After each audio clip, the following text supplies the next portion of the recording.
Hello and welcome to the Coming Down to Earth with Spirit podcast with me, your host, David Hale. In the podcast, we'll be talking about mediumship and all things spiritual in a down-to-earth and honest kind of way, with a touch of humour also.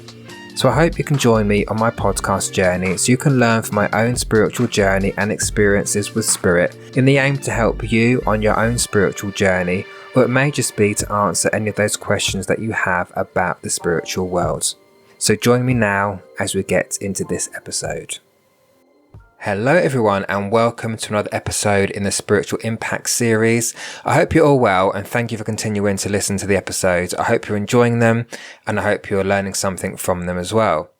So this episode, we're going to take it right back to the early beginnings of my development, to a situation of an encounter I had with spirit, which I have never forgotten. And it had an impact on me because, like everything, like with this Spiritual Impact series, because it taught me something, and hopefully you'll learn something from it as well, to understand that spirit can communicate with us in many different ways. And this is one of those times where they did communicate with me, and I've never forgotten it, as I said. So, as I say, it goes right back to the beginnings of my development. And at the time, I was living in a shared flat in London with two other housemates. And obviously, we all had our own rooms. And my other housemates, they liked a good time. And one of them in particular did get drunk. Well, enjoyed himself at weekends. Got a bit tipsy, and was sometimes just wandering into my room, wanting to have a chat or whatever, which is fine. But on this particular occasion, I remember I was off work, so I wasn't very well. I think I had the flu or something. And so I was at home. And just to set the scene, I was in bed. And usually I sleep on my right side, on the right side of the bed. Even though it's a double bed, I always kind of go over to the right side. But on this occasion, I was on the left side of the bed, on my left side. So I remember that very clearly. And I can't remember what kind of time of day it was. I can't remember if it was nighttime or daytime. I really can't remember. But I remember I was coming out of my sleep. So I was not dreaming. I was not, hallucinating, as some people might say, when we talk about spiritual experiences. I was coming out of my sleep. And as I was doing so, I felt someone get into the bed behind me. You could feel that dip in the bed, as if someone, when your partner or your other half or whatever comes to bed, and you can feel them, the dip in the bed behind you as they get in. And I felt that. And I thought, because I was coming out of my sleep, I thought one of my flatmates had come in to my room and got into the bed behind me because they were a bit drunk, didn't know where they were.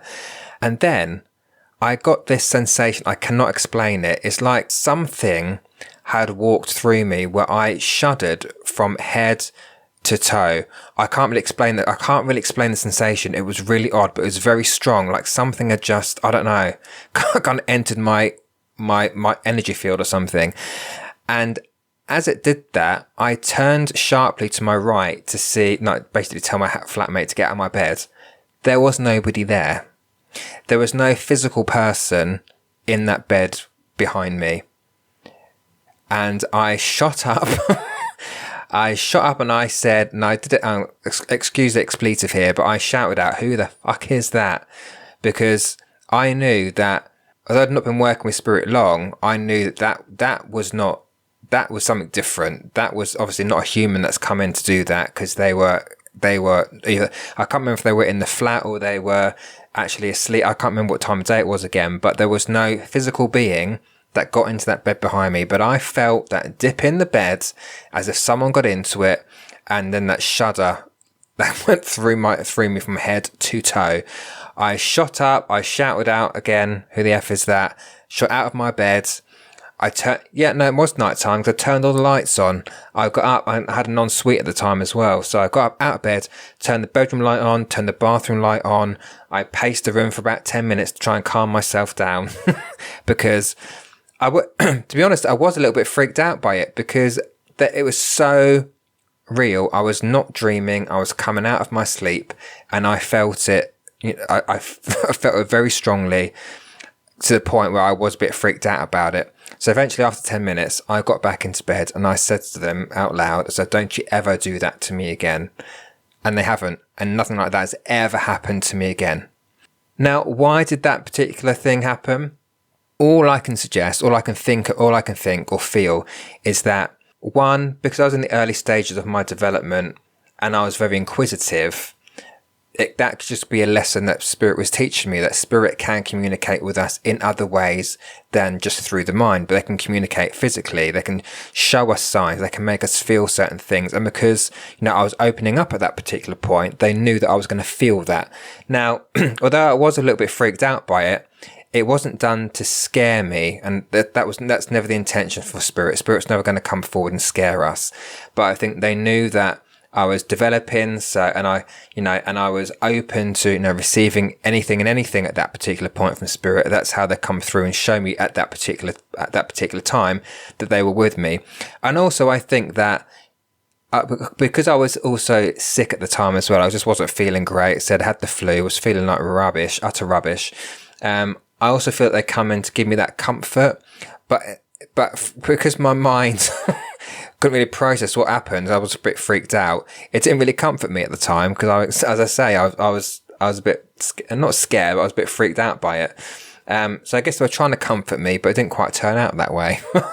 But no, they've never done it to me again, ever. And I think they recognise that kind of thing I'm not too fond of.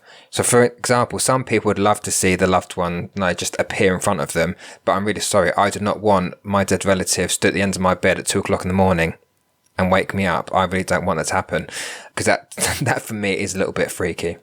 But anyhow, that's my experience, and I feel that a lot of you out there listening to this will also have experienced something similar, but not been able to quite put the finger on what it was or why it happened. So with my little explanation there, I hope it gives you either validation or comfort to know that if it has happened to you, that is your loved one. They're not coming across like that to scare you, because if your loved one didn't scare you in life, they're not going to scare you in death. It might be scary because they've appeared and they shouldn't be there, but they're not there to scare you. But again, having said that, I told them not to do it again and they haven't. So Spirit will also listen to you. If you don't want these kind of things to happen, you've got to say to them that please don't show up like that. Please come through in another way. Don't be coming into my bedroom at that time of night and, get into bed behind me. So yeah, that's my little experience there. So I hope again you can resonate with it or take something from it. But yeah, thanks for listening, and I'll speak to you all again soon. So there you have it. That's the episode finished. Hopefully you enjoyed what you heard, and if so, there are more episodes in the Spiritual Impact series to come. So do stick around if you're interested in learning more from my own personal experiences with Spirit to help you on your own spiritual path. But look after yourselves, and I'll speak to you all soon.